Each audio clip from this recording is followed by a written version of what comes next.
देखिए,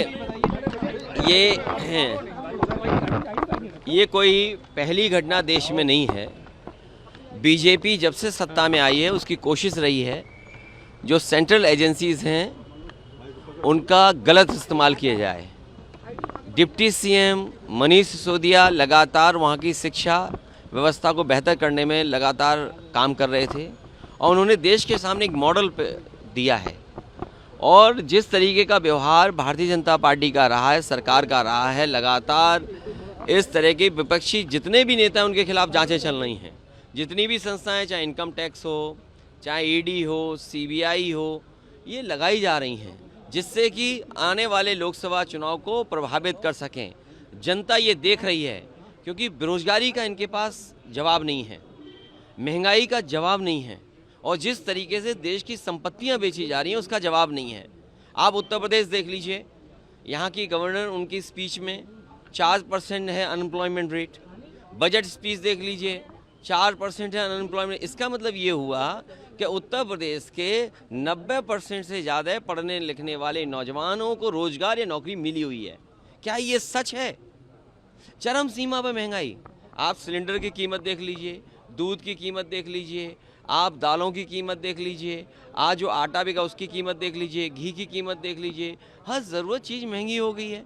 तो इसका जवाब जब भारतीय जनता पार्टी के पास नहीं है और जिसको भारतीय जनता पार्टी ने बनाया, दुनिया में पहचान दिलाने के लिए नंबर 2 तक पहुंच गए, आज 20 लाख करोड़ के घाटे में चला गया हो इंसान, इसका क्या जवाब है? अगर 20 लाख करोड़ की वैल्यूएशन गई है तो LIC जैसी संस्था का पैसा डूब गया, आपके स्टेट बैंक ऑफ इंडिया का पैसा डूब गया। अरे हमारे मुख्यमंत्री कितने अच्छे थे, सोचिए।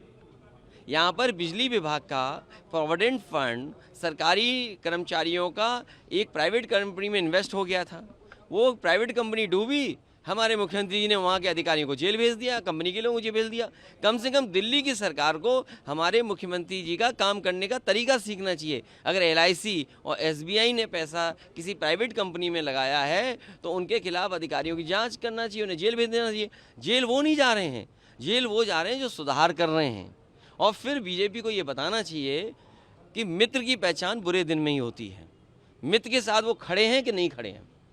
ये मायावती जी ने ऐसे कि प्रोडक्ट है और हम तब तक अतीक अहमद की वाइफ को मेरे पत्रकार साथियों, ये बात आप समझना कौन कौन मिला हुआ है। ये साजिश बड़ी है और यूपी का चुनाव कोई छोटा चुनाव नहीं है, ये देश का चुनाव है। इस प्रदेश ने प्रधानमंत्री दिया है, ये प्रदेश प्रधानमंत्री देता है, तो इसलिए साजिश भी बड़ी है, साजिश छोटी मोटी नहीं है। हमें तो ये पढ़ने को मिल रहा है कि बीजेपी का कोई अल्पसंख्यक प्रकोष्ठ है वो भी शामिल है। और किस किस दल में आए, किस किस दल से संबंध हैं, आप जानकारी करिए। जब उत्तर प्रदेश में एक बाई इलेक्शन था जिसका नाम लिया जा रहा है, उसके भाई को पुलिस कहाँ पर बैठाई हुई थी, बनारस में।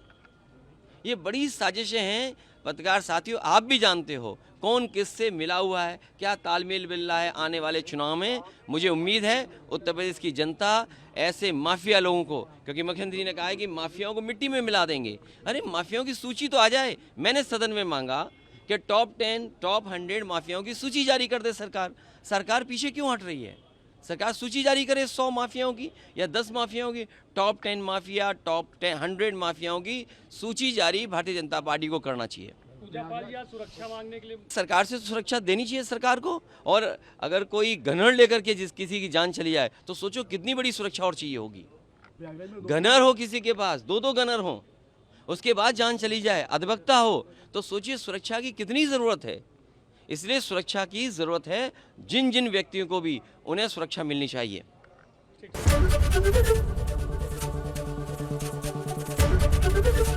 ABP गंगा, खबर आपकी, जुबान आपकी।